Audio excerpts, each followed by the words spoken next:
kati eno y'entambuza y'obulamu bwo mu bintu eby'enjawulo wano mu pulogulaamu Sumulula.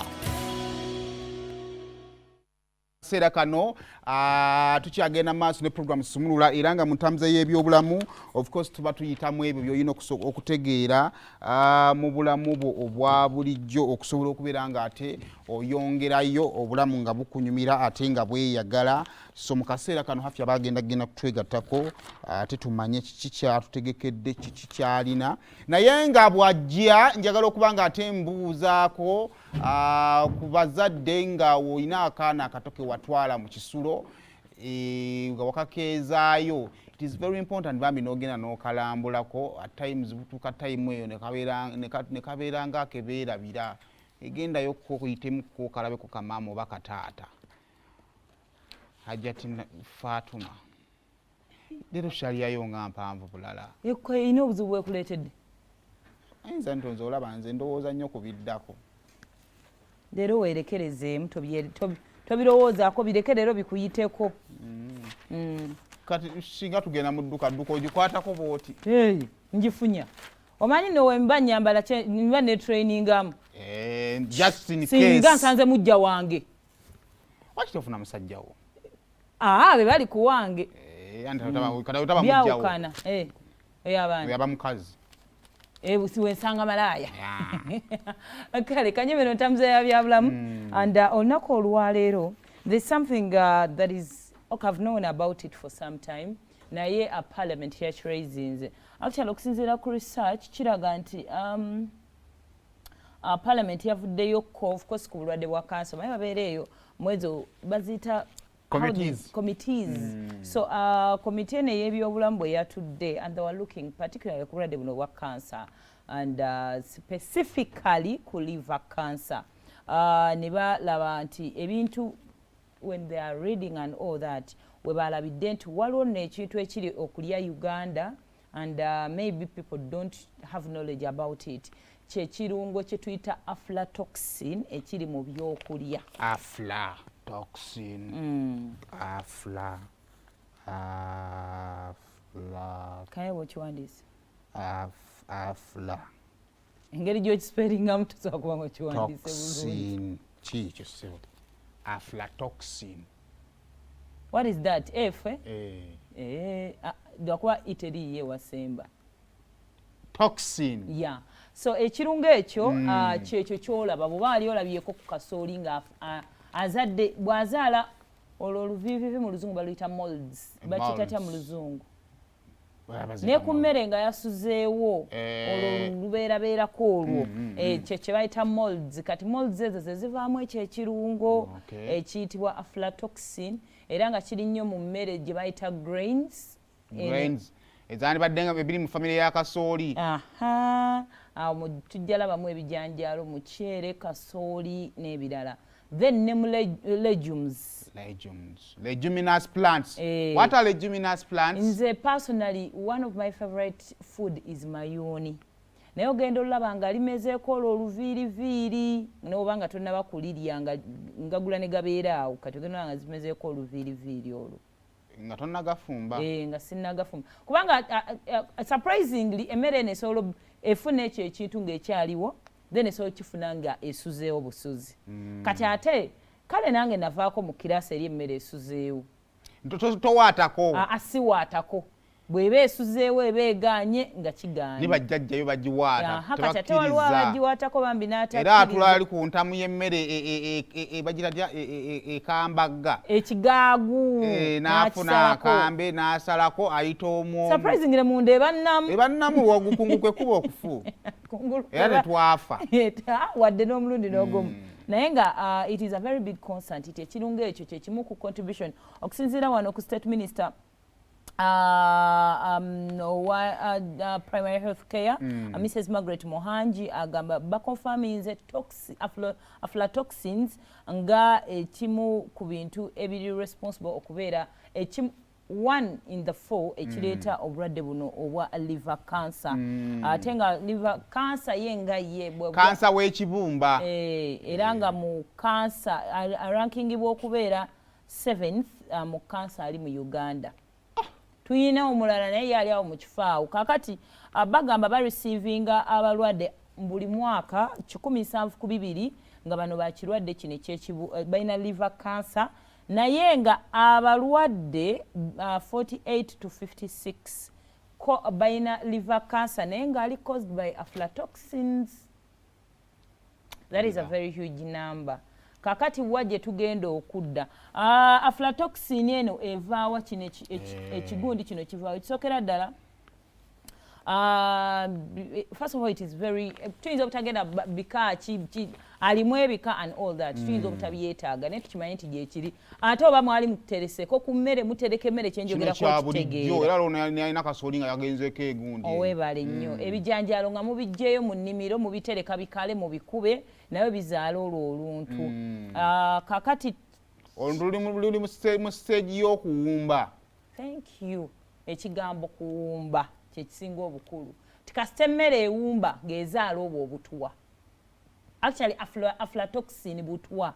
It is a poisonous, it is butwa basically. So tujja biraba mu mmere ey'enjawulo buli omu n'engeri kati nze njagala nkujjukize ku stampede yaliwo abaana abaali emmere baali obwo butwa. Engeri gye tuterekamu emmere ewumba bwewumba nezaala obutwa. Fe nkola peta ya kwanikako biteekere bweru biyitemu akasana.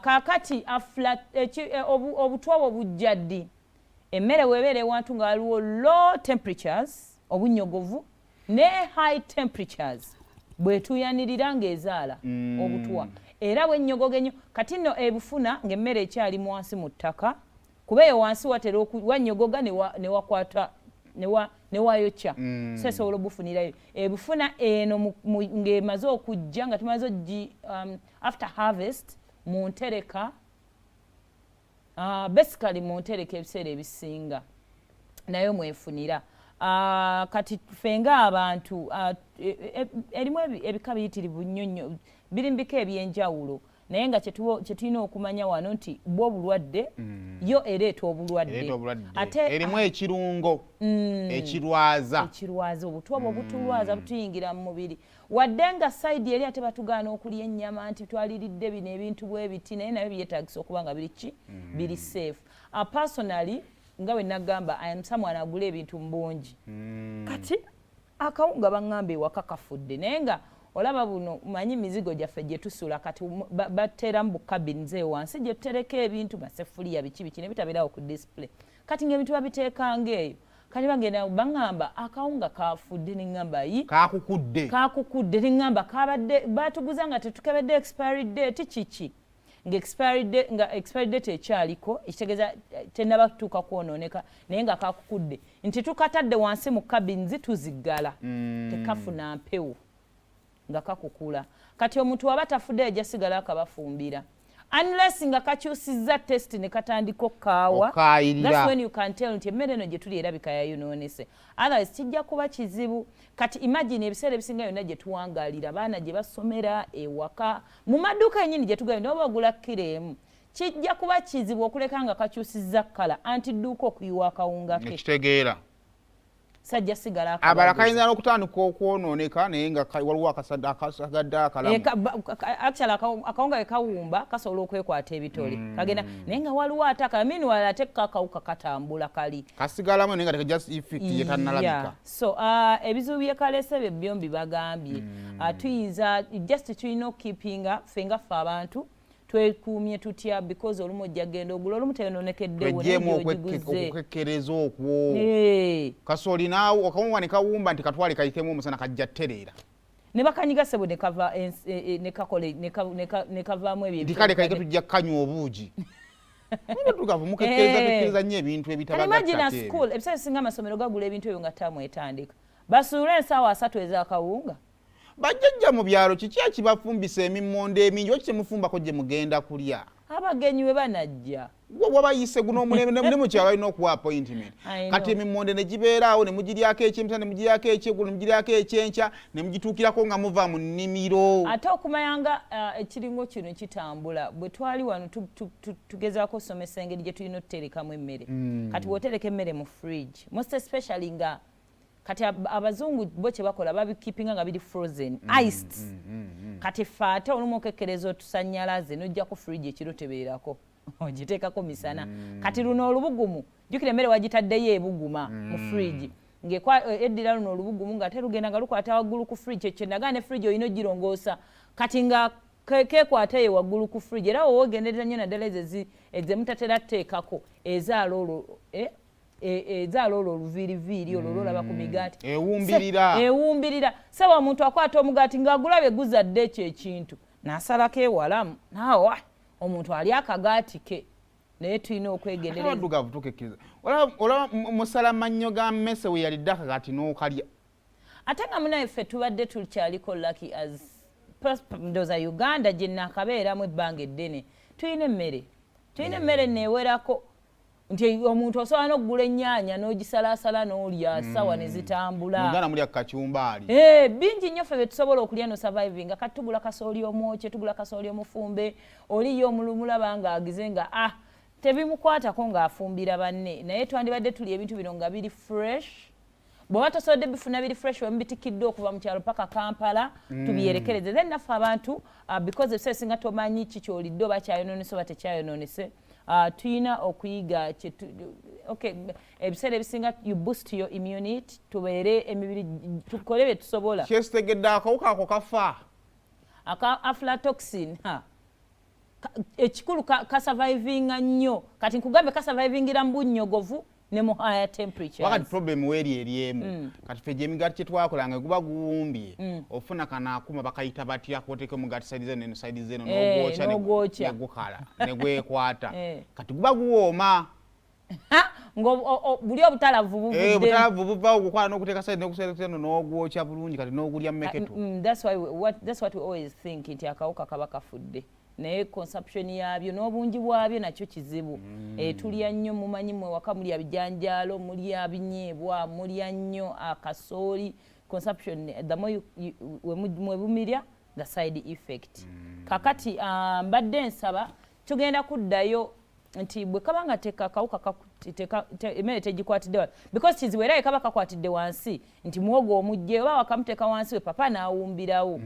tuyige okwerekereza Ugandans tuli bagagga ba mmere ekiganye kireke kisuule then emmere bw'olaba ng'efu ate no lwakuba abantu tebafaayo ebiseera ebisinga emmere weba eyonoonese yeyonoona ginnaayo ojja oteekeko akammonde akavundu mu bumonde obulamu bonna osanga bwonoonese so it is up to you okumanya bw'oba oli wadduuka okebere biramu wala enfu gijjeemu kuba ejja kutta endala we mutereka manya ojja weegendereze nnyo ebintu bye tugula abazungu bateekako temperatures neri baddagala lwakuba ffe tubitekinga for granted tubifaako ddagala muteeka eddagala ly'abaana ne bagamba keeping temperatures first of all tetubitegeera mu bantu bameka abamanya nti ennyumba yange kati level gye tuliko eri kwa 150 degree Celsius bizibu nnyo tetubifaako wagipima ddi naye nga tulina okubeera kale tubeere vigilant enough otherwise nga ne gavumenti wekolawo kyekola this is an alarm abantu babayigiriza engeri gye bakipingamu emmere yaabwe ngeri safe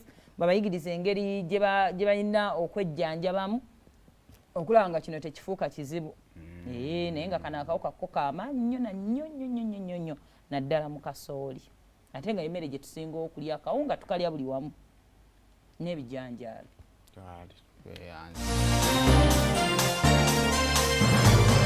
kati eno y'entambuza y'obulamu bwo mu bintu eby'enjawulo wano mu pulogulaamu Sumulula.